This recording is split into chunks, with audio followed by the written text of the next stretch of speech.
Get out." The words ripped through the room like a thunderclap. Donald Trump's voice wasn't just loud, it was weaponized, sharp, designed to cut and humiliate. For a moment, time itself seemed to freeze. Conversations halted mid-sentence. Cameras swung into focus. Journalists fumbled for their pens while the crowd sat stunned, their disbelief painted across every face. In that instant, the air carried two opposing energies. On one side stood Trump, his face flushed, his jaw tight, his fingers stabbing the air as though commanding the very walls to obey. He was every bit the showman of anger, desperate to control not only the stage, but the very narrative of the moment. He wanted chaos. He wanted dominance. He wanted the cameras to record his fury and broadcast it as power, but across from him stood Barack Obama. No shouting, no finger-pointing, no theatrical rage. Just stillness, shoulders back, expression steady, eyes locked on Trump with an unshaken calm. It was the kind of calm that doesn't need to compete for attention because it already owns the room. A calm born of a lifetime of battles, where dignity was his only armor and composure his sharpest weapon. The silence thickened, even Trump's most loyal followers seemed uneasy, caught between cheering the aggression and fearing they had just witnessed a line crossed. For the rest of the audience, it was pure disbelief. Was the former president of the United States really being ordered out, like an uninvited guest at his own country's table? Flashes popped, reporters whispered, phones lit up with frantic texts, and somewhere in that heavy pause, the contrast crystallized. On one side, bluster, ego, and raw arrogance. On the other, restraint, dignity, and the unshakable presence of a man who had carried the weight of the presidency with grace. Trump's words still echoed in the air, but their intended sting was already unraveling, because everyone watching, whether in the room or through the countless lenses capturing the scene, was holding their breath for one thing. How would Obama answer? Would he lash back? Would he walk away? Or would he, as he had done so many times before, find a reply that cut deeper than any insult ever could? No one yet knew. Ow. But what Obama did next left even Trump speechless. The outburst didn't happen in some back room or private corridor, happened under the blinding heat of the spotlight. In a hall packed with power brokers, journalists, and citizens who had come to witness words, not warfare. The event was supposed to be routine, a gathering meant to showcase America's political theater at its most polished. Instead, it became the stage for a collision of two very different visions of leadership, and by extension, two very different visions of America itself. The room was dressed in the symbols of statehood, flags draped with solemn pride, cameras perched like watchful eyes, the buzz of anticipation thick as people waited for speeches that were expected to be remembered. Yet no one expected the story to begin with an eruption. Trump's bark tore through that formality, shattering the atmosphere of ceremony and reminding everyone that civility was not a given in today's America. It was something fragile, something that could be shattered in seconds. Why did this moment matter so deeply? Because it was more than one man shouting at another. It was arrogance colliding with dignity, chaos confronting calm, division trying to drown out unity. For many in the room, it felt like America itself was being put on trial. Would the loudest voice always win? Or could composure still stand its ground against the noise of rage? Trump had always thrived on disorder. His rise was built on provocation, on pushing boundaries until they collapsed under the weight of controversy. He reveled in shock value, in the raw spectacle of dominance. Obama, in contrast, had built his legacy on steady hands and steady words, making people believe that hope was not weakness, but power. And here they were, face to face again. The embodiment of two Americas, one reaching for division, the other calling for inclusion. The air in the hall turned heavy with meaning. This wasn't just an argument. This was a reflection of a country, wrestling with itself between the temptation of strongman bluster and the strength found in quiet resilience. Between a future carved out by fear and one defined by hope. Between a leader who shouted down his opponents and one who elevated the room by simply standing tall. Every camera captured the divide. Every journalist scribbled furiously, aware that what unfolded here would be dissected, debated, and replayed across every screen in the nation. And for those watching at home, it wasn't just entertainment. It was a mirror held up to their own values, their own vision of what America should be. But the clash was only just beginning. For if Trump thought that his explosive command would push Obama into retreat, he miscalculated. What came next would not be silence, nor would it be surrender. No one in the room could have predicted the words that were about to echo across the nation. To understand the venom in Trump's outburst, you have to see the long shadow of his behavior. This was not the first insult hurled, not the first attempt to belittle Barack Obama, and certainly not the first time Trump turned politics into theater. His rise had always been choreographed around spectacle: shock the audience, seize the headline, dominate the narrative. He wasn't simply addicted to attention, he was dependent on it, as though every cheer or gasp was oxygen itself. For years, his weapon of choice had been insult. He didn't debate opponents, he branded them: crooked, weak, loser. With each nickname, he stripped complex human beings into one-word caricatures. But when it came to Obama, his obsession ran deeper. He saw the former president not just as a rival, but as a living reminder of everything he resented: intellect that outshone bluster, dignity that no scandal could erode, and a presence that connected across races, religions, and borders. The birther conspiracy became Trump's favorite drumbeat. Long before his own political ascent, he poured gasoline on the lie that Obama's presidency was illegitimate, demanding birth certificates. Amplifying whispers of foreignness, weaponizing suspicion, it wasn't about documents, it was about identity. By questioning Obama's place in America, Trump was questioning the place of millions of Americans who shared his background: immigrants, children of immigrants, people of color who had dared to believe they too belonged at the nation's highest table. Each appearance Trump made, each rally, each interview, followed the same script. Theatrics first, truth later if truth ever came at all. He would raise his voice, point his finger, smirk as crowds roared. He understood that domination wasn't about policy, it was about performance. If he could humiliate someone publicly, he believed he had one, and humiliation was always the goal. It was why his insults never stopped at disagreement. They went deeper, cutting at a person's worth, their identity, their right to even stand in the arena. When Obama brushed aside the birther lies with calm precision, Trump only grew more desperate.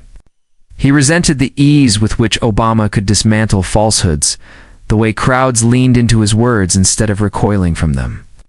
Every attempt to undermine him seemed to backfire, leaving Trump angrier, hungrier for the one moment when he could force Obama into submission. That's what made this confrontation feel different. Trump wasn't just lashing out for the cameras. He was reaching for a long-sought victory over a man he could never seem to shake.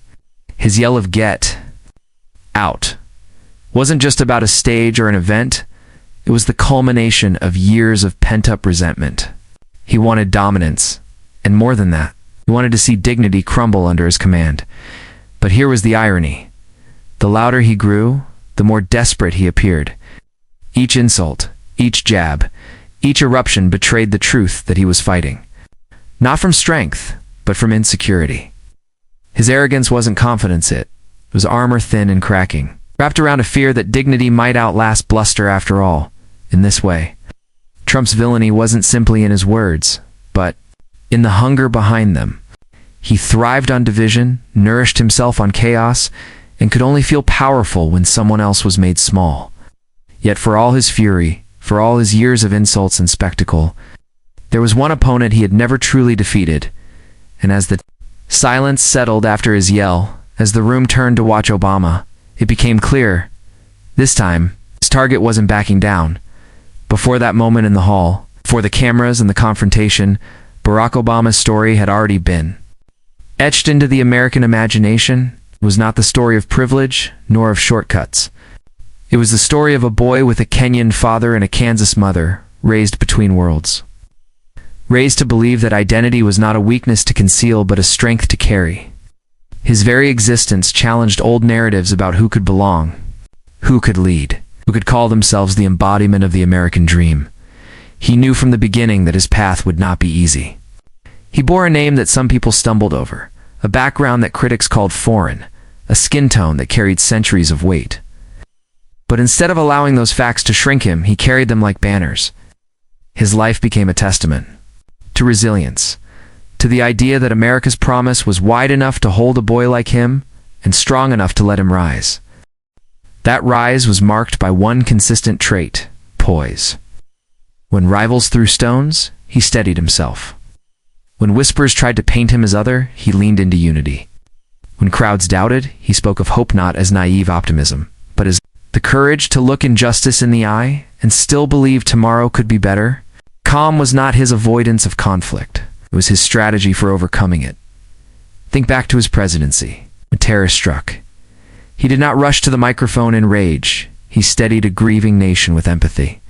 When hecklers interrupted his speeches, he didn't lash out.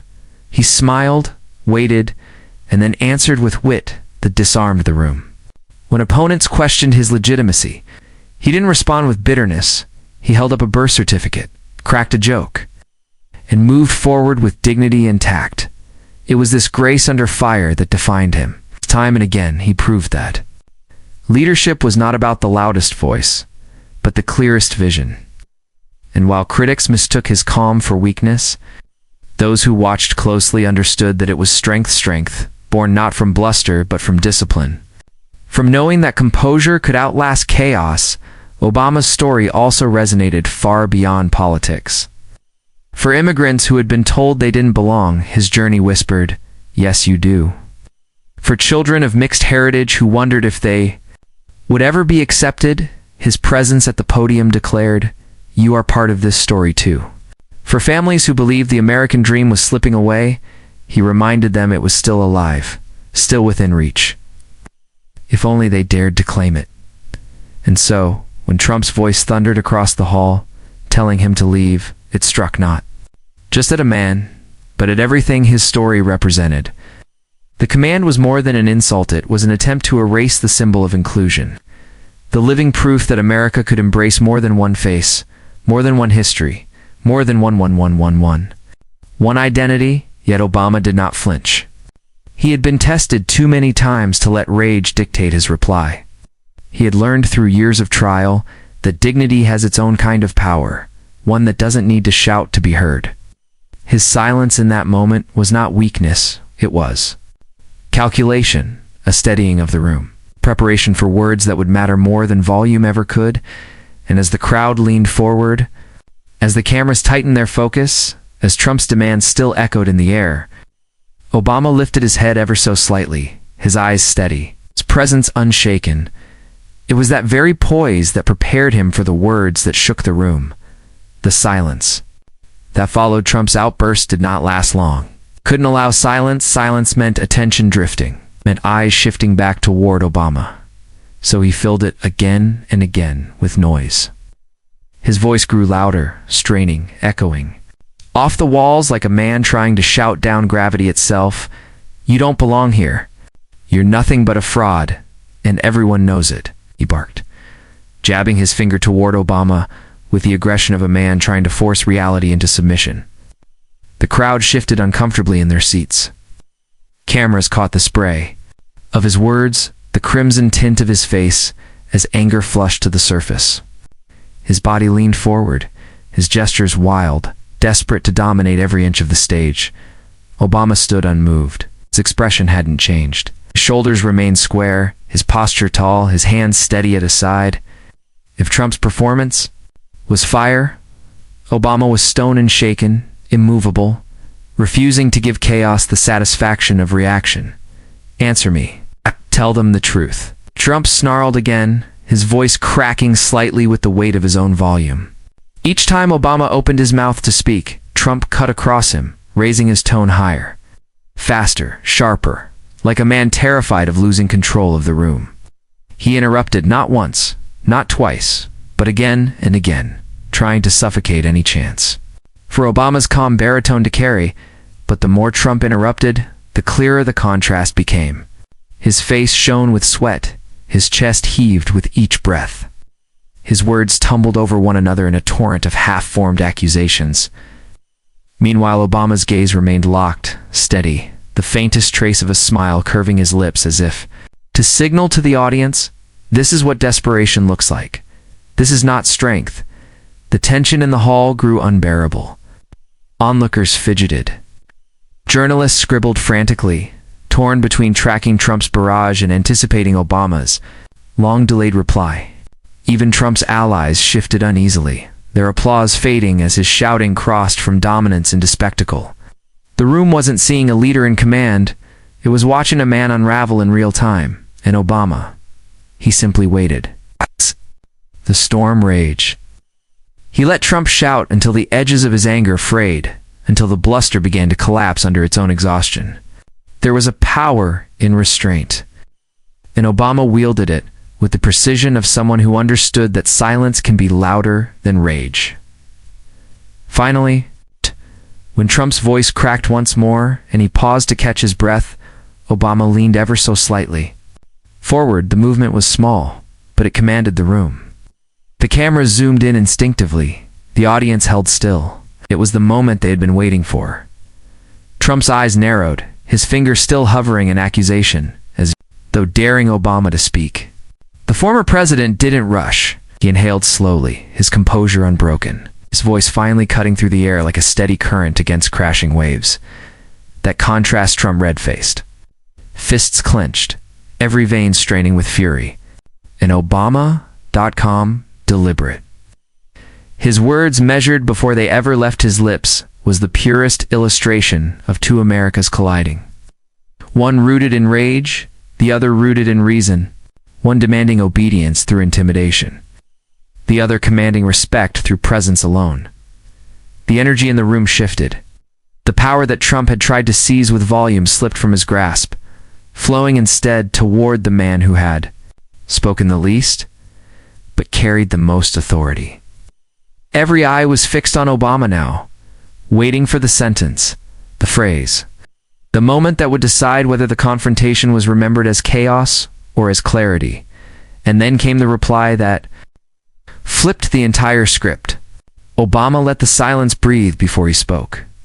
He didn't rush. He didn't match Trump's fury with fury of his own. Instead, he allowed the weight of the moment to gather. The anticipation to rise until every person in the hall leaned forward, straining for the words they knew would matter. Get out. Obama repeated softly, his tone steady, his voice resonant. He tilted his head slightly, as though he was genuinely pondering the phrase. A ripple of uneasy laughter spread through the audience. Obama let it hang, then continued. Ow. Been told to leave before. In my career, in my life, there have always been people who wanted me gone. It's not because of what I did, but because of who I am. Gasps stirred. The sentence cut deeper than any counterpunch could. He wasn't just answering Trump. He was speaking to everyone who had ever been told they didn't belong. Trump shifted uncomfortably, his smirk faltering. Tried to cut in, but Obama's calm baritone rolled over the attempt. But here's the thing: this country doesn't belong to one man, doesn't belong to one group, doesn't belong to the loudest voice in the room. It belongs to all of us. The hall erupted in applause. Cheers rang out, though others stayed silent. Stunned, Obama didn't bask in it. He waited patiently for the noise to settle, his eyes never leaving Trump. And when you say get out, he went on, his voice still measured, what you really mean is that you're afraid of change, afraid of voices that don't sound like yours, faces that don't look like yours, stories that don't fit the one you're used to telling. He paused. But fear has never built anything. Fear has only torn things down. The tension in the room snapped into clarity. People murmured, nodding, some even on their feet. Trump's color deepened as he tried to interject again. That's not true, but Obama raised his hand, not in anger, but in quiet authority. The room silenced at the gesture. I don't need to shout, Obama said, his words deliberate, because the truth speaks for itself. You can yell at me, you can tell me to leave, you can try to erase me from this stage, from this country's story, but you can't erase what I represent. You can't erase the millions of people who believe in a bigger, better America, one that includes all of us. The hall trembled with applause. Gasps, cheers, and even tears filled the space. It was no longer just a rebuttal. It was a declaration. Obama's words had shifted the confrontation into something larger, something universal. Trump, for once, was caught still. His mouth opened, then closed, his eyes darting as if searching for a counterattack. But no words came. The man who thrived on interruptions, who built his power on the force of his voice, had been silenced without being shouted down. Obama pressed the moment further, his voice rising just enough to carry, but never losing composure. You see, being American isn't about telling people to get out. It's about inviting people in. It's about lifting each other up, not tearing each other down. It's about believing that dignity is stronger than division, that respect is stronger than rage, and that hope will always outlast fear. The crescendo hit. The audience was no longer quiet. It was electric. Applause thundered, rolling across the hall like a wave. Some leapt to their feet. Journalists scribbled furiously, desperate to capture every word. Cameras flashed in rapid succession, immortalizing the scene. Trump slouched, glowering, outmaneuvered. Obama upright, commanding, serene. And then came the pause, the kind of pause that lingers long after the words are spoken. Obama stood silently for a moment, allowing the weight of his statement to sink in. It wasn't arrogance. It wasn't victory lap. It was something deeper. The dignity of knowing that truth had landed. Trump tried one final retort, his voice smaller now, his words jumbled. But it was too late. The room no longer belonged to him. The audience's energy had shifted decisively. They weren't waiting for Trump anymore, they were waiting for Obama. Obama leaned toward the microphone one last time.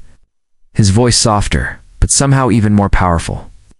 So if the choice is between fear and dignity, between shutting people out or bringing people in, well, I think America's already made its decision. The explosion of sound that followed shook the hall. Applause, cheers, chants of his name. Even those who disagreed found themselves unable to deny the force of the moment. Obama had not simply answered an insult. He had turned it into a lesson, transforming the attack into a rallying cry for values bigger than himself. Trump's expression told the story. I'd come for dominance, for humiliation, for a headline that framed him as conqueror. Instead, he stood diminished, outplayed by a man who didn't need volume to command, who didn't need rage to win. The cameras captured it, all the smoldering anger in Trump's eyes, quiet smile tugging at Obama's lips, the thunderous reaction of the crowd. History had just pivoted, and everyone in the room knew it. But the real explosion wasn't in the room, it was online. The moment Obama's words left his lips, the room was already alive with energy. What no one in that hall could have anticipated was how quickly the scene would spill across every screen in America and then the world. Within minutes, clips were cut, uploaded, and shared at lightning speed. By the time Obama stepped off stage, hashtags were already trending. Hashtag dignity over division. Hashtag.com wins. Hashtag get out backfires. The confrontation had jumped from the echo of a hall to the roar of an entire digital nation. On Twitter, the video looped endlessly. Trump shouting, red-faced and seething, followed by Obama's calm surgical response. The contrast was so stark that people didn't just watch it once, they replayed it, dissected it, turned it into memes. One viral post showed Trump's face frozen mid-yell, captioned with, "When the teacher calls on you, and you didn't do." The homework followed by Obama's measured gaze labeled the student who actually studied. Another meme compared Trump's get out to a tantrum, and Obama's reply to a masterclass in leadership. Celebrities chimed in. Musicians, actors, and athletes tweeted their admiration, some quoting Obama's lines word for word. Commentators who had often avoided taking sides now leaned in, calling it the mic drop heard around the world. Late-night hosts scrambled to rewrite their monologues, knowing the footage had already become cultural shorthand for arrogance, defeated by grace. But it wasn't just the famous who were moved. For everyday people watching on their phones, especially those who had lived their own version of being told they didn't belong, Obama's words hit like a rallying cry. Young activists flooded TikTok with reaction videos, some in tears, others laughing in cathartic relief. Immigrants posted stories. Of the times they'd been told to go back and paired them with Obama's line, "You can't erase what I represent." Parents showed the clip to their children, reminding them that dignity, not rage, is what true strength looks like. Communities that had long felt dismissed saw validation. For people of color who had endured being shouted down, for immigrants who had carried the weight of being seen as outsiders, this was more than a political moment. It was personal. Obama's calm rebuttal wasn't just for himself, it was for them. It was proof that arrogance could be met without bowing, that dignity could win without shouting. Meanwhile, Trump found himself on the other side of the cultural current. Clips of his yell became the butt of endless jokes. Comedians exaggerated his red face, his finger jabs, his crackling voice. Even some of his allies admitted privately to reporters that it looked bad. The optics were impossible to spin. While Obama looked presidential, Trump looked desperate. News outlets replayed the exchange on loop, each network framing it differently, but all acknowledging its impact.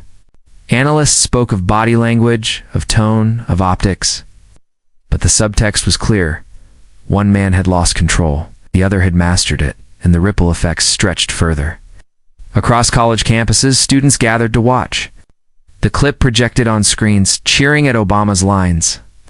In living rooms, families paused their dinners to replay it together, nodding in agreement. In workplaces, it became the morning conversation. Did you see what he said? Did you see how? He said it. For some it was entertainment. For others it was vindication. But for all, it was unforgettable. By the next morning, the confrontation was no longer just a political exchange, had become a cultural event. A moment etched into the collective memory. Commentators compared it to debates of the past, but few could recall a time when one reply so completely redefined the power dynamic in the room. Yet for all the noise hashtags, memes, applause, there was something more beneath the surface. The moment had revealed a truth larger than either man, larger than the politics of the day, because beyond the laughter, beyond the cheers, beyond the trending feeds, there was a lesson, one that reached far deeper than politics in the days that followed. The spectacle of Trump's outburst and Obama's reply was replayed endlessly. But those who looked deeper began to see that it wasn't just a clash between two men. It was a parable about America itself, about what kind of nation we want to be when tested, and what kind of voices we allow to define us. Obama's calm, unflinching response reframed the entire moment. It wasn't merely a rebuttal. It was a statement of truth that transcended politics. He showed that leadership is not about volume, but vision, not about tearing others down, but lifting a nation higher. His words reminded America that dignity has a power no insult can erase. For immigrants, for families who had carried stories of struggle and survival, for those who had been told they were outsiders in their own home, the exchange became a mirror of resilience. Obama's reply echoed something they already knew in their bones. That belonging is not granted by the loudest voice in the room, but by the shared values of a nation built on inclusion. His presence alone, standing unshaken in the face of rage, affirmed that their stories mattered, that they too embodied the American dream. And in that way, Obama's composure became more than personal grace. It became a collective lesson that hate may burn hot, but dignity endures. That insults may echo briefly, but integrity resounds far longer. That real power lies not in silencing others, but in embodying values that cannot be silenced. For young people watching, students, activists, future leaders, the message was unmistakable. You don't need to shout to be heard. You don't need to degrade to win respect. True strength is not found in the performance of dominance, but in the practice of integrity. The moment whispered a challenge to the next generation. Lead with calm, lead with vision, lead with the courage to remain steady when others unravel. It was this deeper meaning that transformed a fiery exchange into a timeless lesson. Years from now, the hashtags and memes will fade, but the image will remain, one man shouting to divide, another standing tall to unite. That is the contrast that defines eras, that shapes the arc of history, and in the hearts of millions, the takeaway was clear. Arrogance may demand attention, but dignity commands respect. Arrogance may dominate a room, but dignity defines a legacy in the face of arrogance. Dignity will always echo louder. Trump's insult was meant to diminish, to humiliate, to erase. His booming "get out" was supposed to silence.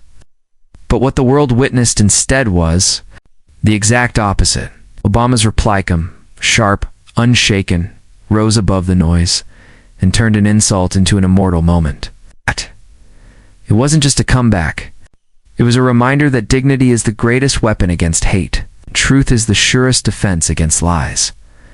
That's why this clash will be remembered long after the shouting fades, because it showed us, in real time, the stark choice America faces: a politics of rage or a politics of resilience, a vision rooted in fear or a vision rooted in hope.